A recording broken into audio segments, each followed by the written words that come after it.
Bubba Scrubba, Fantasy Sports Advice and Analysis, Volume 3, Episode 3. Marker. Good morning, everybody. Today we're going to be reviewing the NFC North Division for fantasy purposes. Training camp's open in a few weeks. Just to give you my backstory once again, I've been watching the NFL continuously since 1984. I've been participating in fantasy football, fantasy baseball, basketball, whatever league since 2002, and I've been the commissioner of my own fantasy football league since 2008. In that league, we run a PPR, so that's going to point per reception, so that's going to inform a lot of these selections. First team is the Chicago Bears, who came off a very good season, made it to the divisional playoff round, looked explosive. The offense looked extremely explosive during the playoffs. The headliner, the totality of their offense is probably weighs more than any one individual player. The first one on my list would be this Luther Burden III, who flashed significantly in the playoffs, the second half of the season in the playoffs. I have a second or maybe a third round grade on him. Another top end receiver in their offense is this Rome Odunze. One of the reasons why I would not necessarily recommend a high pick for him or a higher pick for him is he's coming off some brutal foot injury that he basically admitted this last offseason is probably going to hamper him for the rest of his career. That could mean nothing, that could mean everything, but foot injuries for wide receivers, and I think it was a Jones fracture or something like that. And if you know anything about foot injuries, that Jones fracture is dreaded. But he had said, I'm going to have to manage this basically. So, buyer beware. But I mean, you probably could do worse in like the fifth or sixth round. Maybe he goes earlier, but for me with the injury concern, I don't know. He played off and on last year. Obviously, the man throwing them the ball is Caleb Williams, who, his multicolored fingernails aside, has a huge arm, is a gunslinger, will take chances. I like his moxie. I like his mentality. Um, is he going to take another step this year? That is the $1 million question. Um, I think time will tell. I mean, this is going to be the season this year. If he's going to turn into like basically a top 3, 4 quarterback, or if he's going to maybe level off like maybe a Justin Herbert, somebody who will put up usable numbers, but will not take that next step into the superstar tier like a Josh Allen or something. And he can run the ball, so it's no guarantee that uh, their running backs are going to get all the carries at the goal line because he is athletic and big enough to punch it in. One of the more, I think, intriguing players, and he'll probably not come at a discount this year, but this Colston Loveland at tight end. I mean, this guy in the playoffs, it was literally Burden and him were the top two receivers. I think he was a rookie last year, so this is going to be going into year two. And actually, he flashed so significantly as a rookie, it makes you think that he could be a very special player at this position, considering most of the time rookies in the NFL at the tight end position usually struggle. So I'm very high on him. He's probably in the. I'm assuming that when the tight end run starts and you're not in on Brock Bowers or whoever, this guy's going to be the next tier down, second, third tier. You're probably, once that run starts, it just depends on any individual league. Fourth round, fifth round, sixth round, that's probably where you're going to have to target this guy. In the backfield, you have the double-headed monster at DeAndre Swift and Kyle Monangai, and two, thunder and lightning kind of guys. Swift being the lightning, Monangai being the thunder. There were stretches last year where Swift was the guy dominating the touches in between the 20s and was getting goal line reps, and then this Monangai had a stretch of about 3 or 4 games where he was basically getting all the reps inside the 25. So he's the more, the bruisier of the back, the bigger bruiser, but it's going to be tough. I think sheer volume, it's going to be Swift, but Swift has always had injury concerns. He had a pretty clean season last year. I think he's like 28, 29, so he's getting to that cliff fall for a running back. If pressed, I would say Monangai is probably a better value overall. You can get him a lot deeper. He's probably going to score potentially just as many touchdowns. Next up is the Detroit Lions. Now, if there was an offensive group that had the most decorated players for fantasy, the most upside for fantasy potentially, Detroit is going to be in that conversation. It all begins and ends with Jahmyr Gibbs. He's potentially the first overall pick in the draft, first or second pick.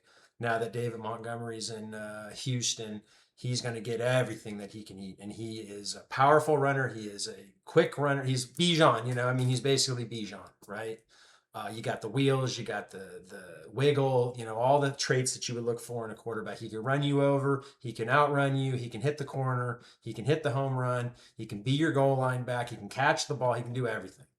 So if you have the first pick or the second pick, I mean, if you have first pick and you prefer Bijan, you go Bijan, and then whoever has second pick goes Gibby.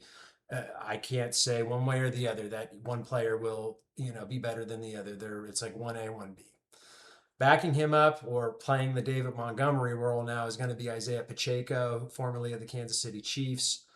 He's come off a few injury-plagued season, but profiles a lot like Montgomery as more of, again, a bruiser back, goal line back. If they use him in exactly like the strict sense that they use Montgomery the last 2 or 3 seasons, he could be a nice under-the-radar pick for anybody who's going zero running back strategy, trying to get somebody deeper in the draft. I mean, you're probably going to get this guy in the 8th round, the 10th round, something like that. Injury concern is real, but if Detroit's offense, kind of turns it around, has a healthy season, and kind of hits their ceiling, I mean, this guy could push for 6, 7, 8 touchdowns based on his profile, but, we'll see. The receiver group, another strong group for the Lions. I mean, again, it all begins and ends with Amon-Ra St. Brown. He's a bona fide first-round pick. You're going to probably have to get him in, I don't know, 5, 6, 7, somewhere in that realm in the first round. I mean, you're getting 120 catches, 115 catches probably. He has had some injuries the last few years. He's not the biggest guy, but he plays bigger, obviously, and is just a tough guy, gets all the hard catches, they throw him the ball in all the tight situations, and he's not a guy they shy away from in the red zone either, so he's going to get his fair share of touchdowns. I mean, you're looking at 100, let's say 105 catches, you're looking at 1,500 yards and maybe 10 touchdowns. That's the profile. So on the other side is the burner Jameson Williams. This guy's been, as far as his rep is concerned, he's been a little bit all over the map. He's put together a couple of pretty, clean, injury-free seasons. I don't necessarily feel as if this guy's ever really reached his potential as the deep home run, hitter. But I do think that, he's a worthy pick in the, I don't know, 6th, 7th round, 5th, 6th, 7th round. Especially if, let's say, you're going for your third wide receiver, a flex or something like that, you could do a lot worse than this guy. You plug and play him into the lineup and hope for the home run, basically. The third receiver. So, in fantasy, obviously, most of the time it's just 2 receivers and a flex, right? So you might have 3 receivers that you start any given week. In our league, we do 3 receivers because the NFL is such a pass-heavy league, and 2 flex. So this would be more a pick for my league potentially, but this Isaac Tesla, this guy, all he did was catch touchdowns last year as a rookie. He's like a 6'5" guy. I mean, literally, he had 2 or 3 games where he had 1 catch, but that catch was a touchdown. He was playing behind Khalif Raymond last year, and he's now gone, and I think he went to the Bears. And they brought in some rookies or younger players. So he is now looking like the clear-cut third guy. TBD if he's going to be playing outside and Amon-Ra St. Brown gets kicked inside to the slot when they go 3 receiver, or if Tesla is going to be the actual slot receiver. I would imagine it would be the first configuration, but no, this guy is a high end. You can get him probably fairly deep. I would say round 8, something like. Some other owner is gonna know about this guy and probably pull the trigger. So you might have to go a little bit earlier. But if you want to talk about a really high end potential player, a real sleeper kind of player, this is a guy that I would definitely have targeted. I will have him targeted in my league. Jared Goff at quarterback is obviously as steady as they come. He's nothing sexy. As far as a fantasy starter is concerned, he's kind of more of like a, good in the first half, let's say, maybe starts out hot and then kind of, levels off in the second half of the season. He is getting a little bit older. Tough to tell what kind of guy. A couple of years ago, he had a quasi MVP campaign. I think that might have been his career peak. But, you know, I mean, you're going to get 25 touchdowns out of this guy probably easily. He's just nothing sexy. So this is another quarterback where, you know, if the rest of your team is totally built out, you've got two stud receivers, two stud running backs, tight end covered, whatever.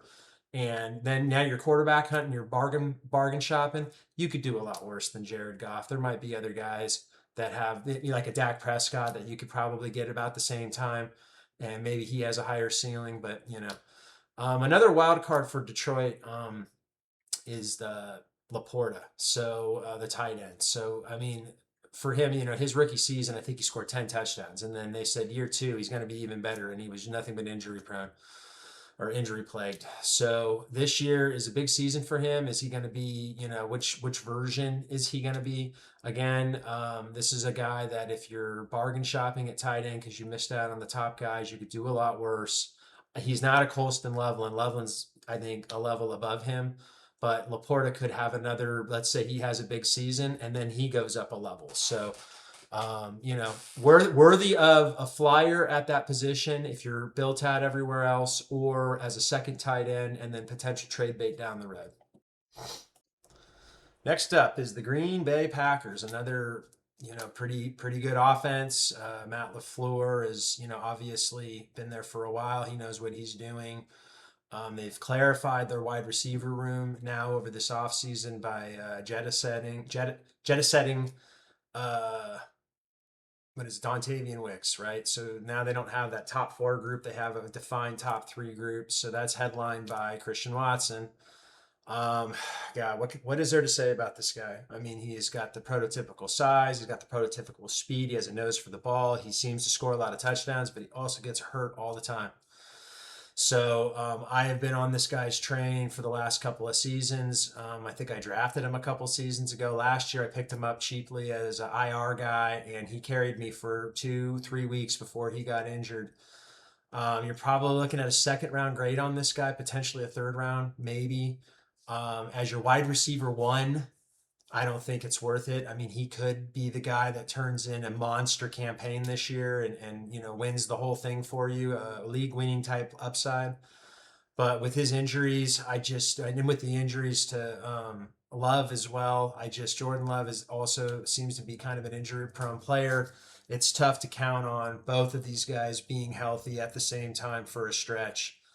That being said, if you want to try to get him as your second wide receiver, I'm all for that as long as you have another guy who is your top end number one.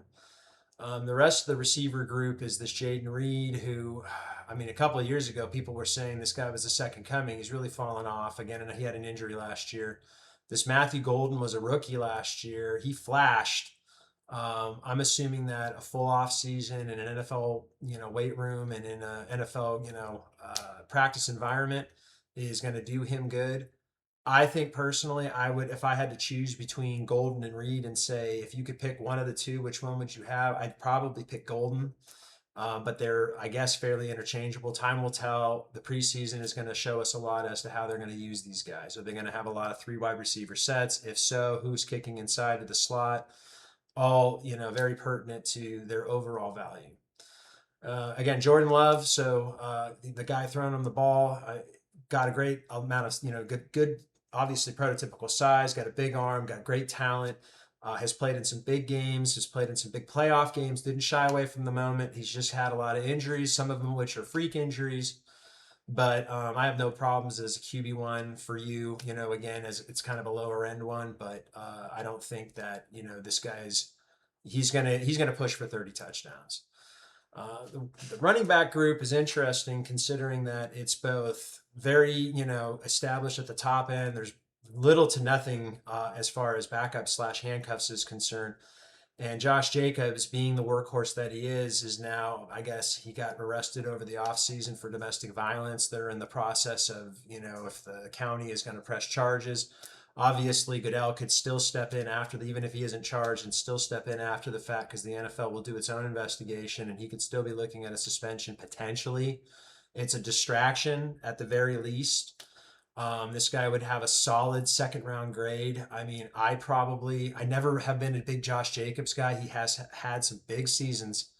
If he's sitting there in the third round and I need a running back, I'll probably grab him. But if I'm picking in the second round and he's one of the guys, I might take a flyer on another player who's maybe more of a sleeper type, or maybe reach for, in the second round. If it's like Josh Jacobs or Brock Bowers, I probably just do Brock Bowers.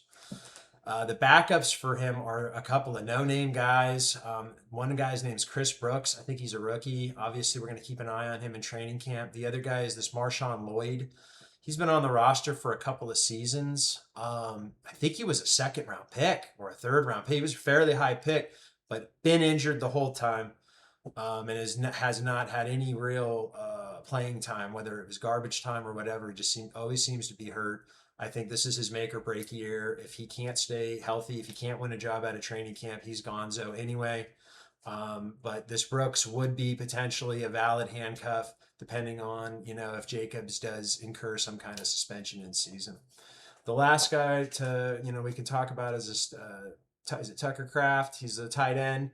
This guy's a pretty high volume player, a guy who has been hurt. He's hurt right now. I think they're expecting him to be ready for week 1, but you never can tell. But he's a valid starter, more on the low end, kind of in the Laporta range, I would think. This LaFleur offense does like throwing it to the tight end, and Love does throw to him when he is on the field. Lastly, we have the Minnesota Vikings, probably my least favorite team in this division as far as fantasy prospects are concerned. Let's just start off with, we have to start off with Kyler Murray. Okay, so the issue with Minnesota has been for the last few seasons that they haven't really had a solid starter. A couple of years ago, they had Sam Darnold. He did have a big season, but Justin Jefferson, who is their bona fide all-world wide receiver, did not have, usually if you have a quarterback who has a quasi MVP season, there's at least one receiver that's going to benefit from that and put up some monster numbers. Jefferson still didn't put up the numbers that people, I think, expected of him, especially when Darnold had that huge season. Now, Sam Darnold's gone, right? He's gone to Seattle. He's won the Super Bowl, blah, blah, blah, right? So they had this J.J. McCarthy that they overdrafted in the 10th, I think it was the 10th overall pick a couple of years ago in the draft, and then he sits out a season because he tore his meniscus, and then he's playing last year. And, like we saw at Michigan, the guy's a game manager. He's not going to be, I don't feel, as if anything special in the NFL. I mean, he is still young. I mean, we'll see what this season holds for him. He is not the starter going into training camp. That is Kyler Murray. Kyler Murray, oh my God. I mean, you want to talk about an infuriating player. I won't go off on the whole thing that I'm an Oakland A's fan. He was our first round pick the year he decided that he was going to go back to Oklahoma. And, righteously so. He did go back. He won the Heisman. He was the first overall pick. But as an A's fan, that was our first round pick that year. I think he's a center fielder. And, you just kind of go, whatever, But anyway, the guy has not lived up to the hype. I mean, I think basically he started out pretty good. His second year, but it's just been one step every year. It just seems to be another step down. I have no faith in this guy. I mean, obviously, a change of scenery. You have been this new coach, or he's not a new coach. Just Kevin O'Donnell, whatever his name is, who's the coach of Minnesota, is a fairly good offensive mind. So you've got this new influence now for him. Is that going to make a difference? I don't think so. So I won't be investing heavily in this team whatsoever. I mean, Justin Jefferson is still a first round pick, and it will be interesting to see how they kind of click on the field. Maybe it's everything, maybe it's nothing. Who knows? But I would say that Jefferson now is falling out of top 5 in the first round into the bottom 5, 6, 7 in the first round, if not at the turn at 2. If you could get this guy in the second round, I'm not saying that could happen, but if you could get Justin Jefferson in the second round, you pull the trigger on that all day long. That guy's that good. And maybe Kyler stays healthy. Maybe Kyler keeps his head screwed on straight, and maybe Kyler gives him a big season, but I just don't see it. The other wide receivers is Jordan Addison. I mean, this guy had a fairly decent season last year with, I guess they were splitting time with, McCarthy and that rookie, and I forget who else. But anyway, he did have some big games and flashed. He's not a guy that I'm going to be investing heavily in. I think this is a Justin Jefferson all-you-can-eat buffet for the most part, and Kyler pulling the ball down and running with it. Potentially throwing it to TJ Hawkinson at tight end if Hawkinson can even get open at this point. The guy shredded his knee. He's had some injuries. He's had some trouble coming back from that knee injury. I guess we'll see what he has this year. This guy's on the very low end. If not a tight, he's a tight end one, maybe tight end two, more likely. Maybe you get him as a second guy, hold him and see what you get out of him. The running game, you've got old man Aaron Jones, who's what, 31, 32 now. He's been splitting time with Jordan Mason, the ex 49er. Mason is the power guy. Jones is the catch guy. They both get goal line reps. As far as I'm concerned, they kind of cancel each other out.